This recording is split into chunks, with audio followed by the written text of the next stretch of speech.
ẹ̀yin èèyàn wa nílé lóko,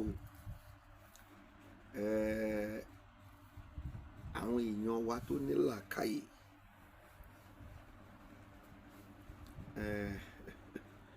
ṣe pé àwọn ọ̀rọ̀ mi wà fún àwọn tó ní làákàyè.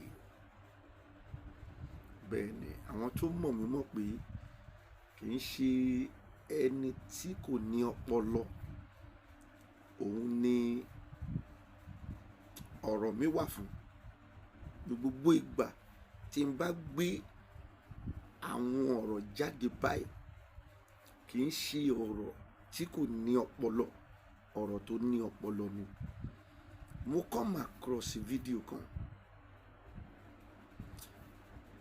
mo take time mi before kí n tó act lórí ẹ̀, but ẹ̀mí Ọlọ́run kọ sí mi pé talk about it because it is part of the freedom fight, justice that we are talking about.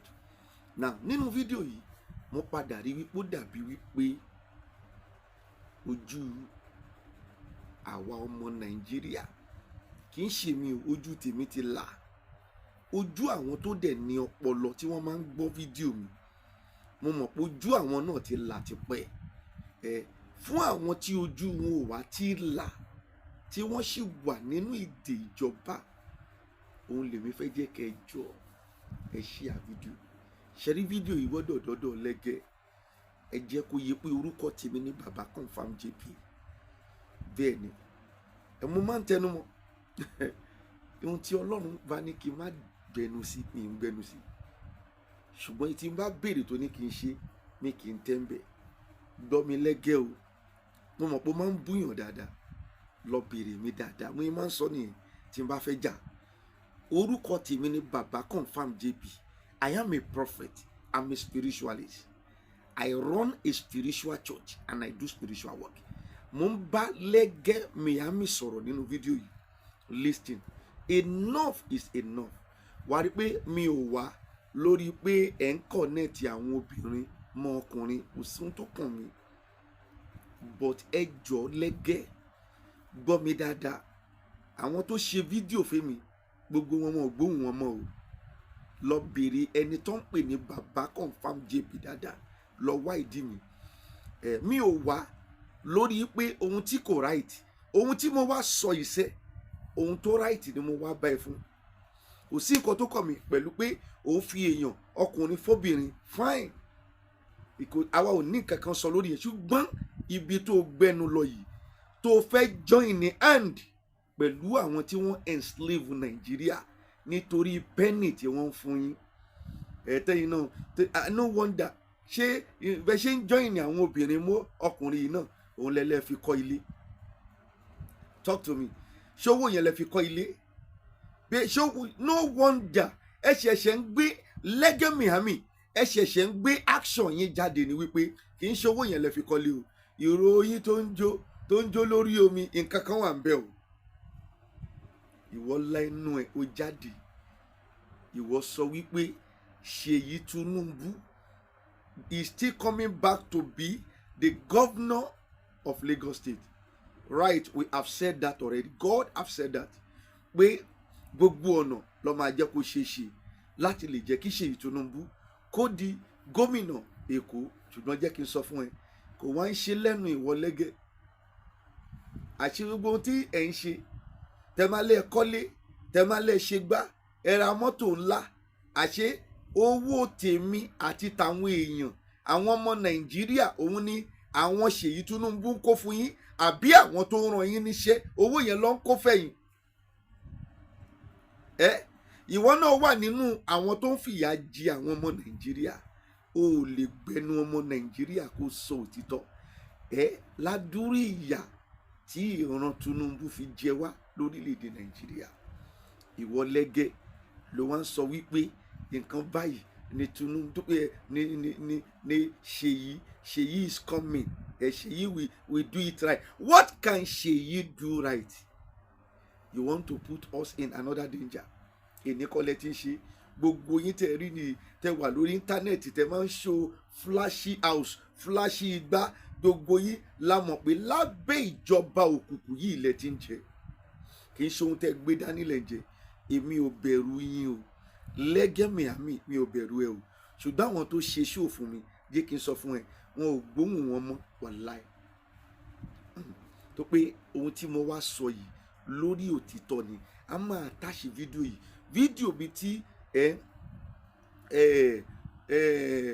very dark man tó ti sọ̀rọ̀ tí Légé fi reply yẹ, òun ni mo rí. I was so provoked. For the first day I don't know what to do. The second day, but on the third day the Lord said I should speak about it. Àwa ń sọ pé Ṣèyí Tinubu tó bá jẹ gómìnà nǹkan báyìí ló fẹ́ ṣe, kí ló fẹ́ ṣe? Nobody can fix this country again. Nítorí pé ẹ̀yin ń jẹ lábẹ́ wọn ló ṣe ń campaign fún wọn. Gbogbo ohun tẹ́ ẹ ní, gbogbo ohun tẹ́ ẹ kó dání, táwọn èèyàn ń believe àṣé owó tó tọ́ sí mi àti àwọn èèyàn tẹ́jọ́ ń parọ́ fún, owó yẹn lẹ́yìn fi ń ra lé, lẹ́ fi ń ra mọ́tò, lẹ́ fi ń oppress àwọn èèyàn on the internet. If you talk about Ṣèyí Tinubu, definitely you are collecting money from them. If you talk about these people, definitely you are one of the people that you want this country not to be okay. À ń sọ nípa èèyàn, ó ń sọ Ṣèyí Tinubu pé kó di gómìnà Lagos State. Look at you. Ẹ ń brainwash àwọn ọmọ Nàìjíríà.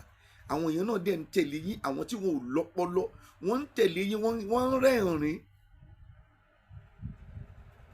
Ọmọ Nàìjíríà, ṣé kí n sọ nǹkan kan fún yín? Tí Ṣèyí Tinubu bá di gómìnà ìlú tẹ́ rí, èyí tó bá di gómìnà Èkó yìí, tiyín ti bàjẹ́ o. Yóò mú sọ fún yín, tiyín ti ṣe kí ni? Tiyín ti bàjẹ́.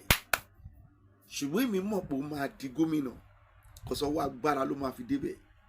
Ṣùgbọ́n mo sọ fún yín, nígbà tí bàbá ẹ̀ tí Olúwa sọ wípé kò ní wọlé, àwọn kan dà tó wá wọlé, àwọn kan sọ pé ṣebí kò tìbò ti wọlé.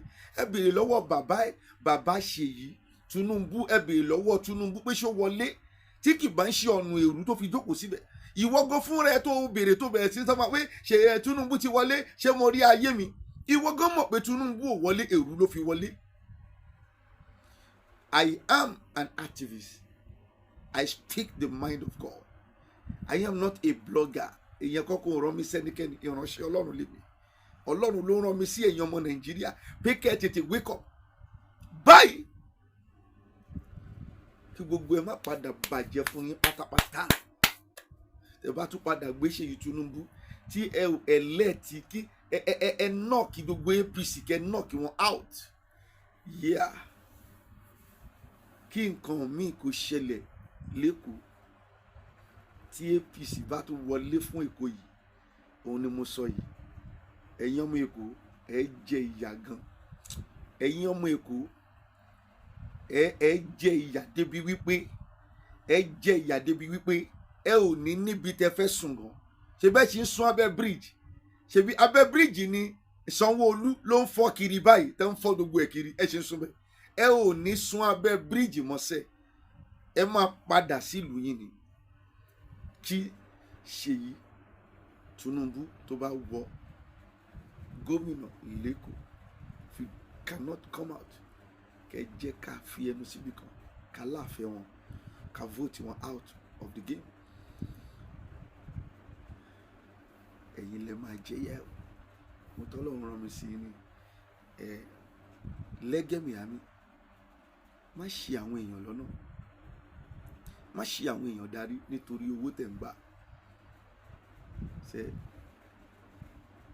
afẹ́fẹ́ yín ti fẹ́ àti rí fòrè adìyẹ nípasẹ̀ fídíò tí mo rí wípé ẹ̀yin náà wà lára àwọn tí ń gba owó tó tọ́ sí mi àtàwọn kan ní Nàìjíríà. Ẹ̀yin ló ń kọ́lé, ẹ fi ń ra mọ́tò, ẹ wá fi ń oppress àwọn èèyàn lórí íńtánẹ́ẹ̀tì nítorí pé ẹ rí òtítọ́ nílẹ̀ ò lè ṣòtítọ́. Ìwọ wá gbé ọmọ Tinubu wá sórí íńtánẹ́ẹ̀tì pé ó lè ṣe, kí ló fẹ́ ṣe? Ẹ̀yin ọmọ Nàìjíríà, it is time for you to wake up. Orúkọ mi kò yí padà, bàbá Confirm JP náà ni. what? South. So now, Sheikh Tinubu doing this thing to support his father. You are saying that if he's trying to build your political career. No. That's Sheikh for you. Sheikh have a good heart for human being. Sheikh had what? Good heart for human being.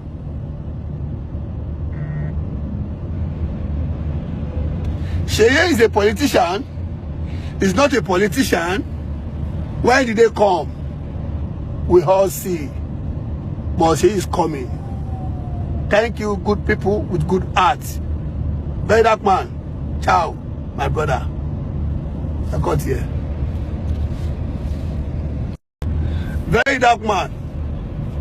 Very dark man. I just came across your one video you just made now. Actually, first of all, I'm happy that you comment on what good thing Sheikh Tinubu has been doing, which is I'm very, very happy. And the end bit of your video, you said you don't really know why she be active, be doing helping youth this way. That what is his mission?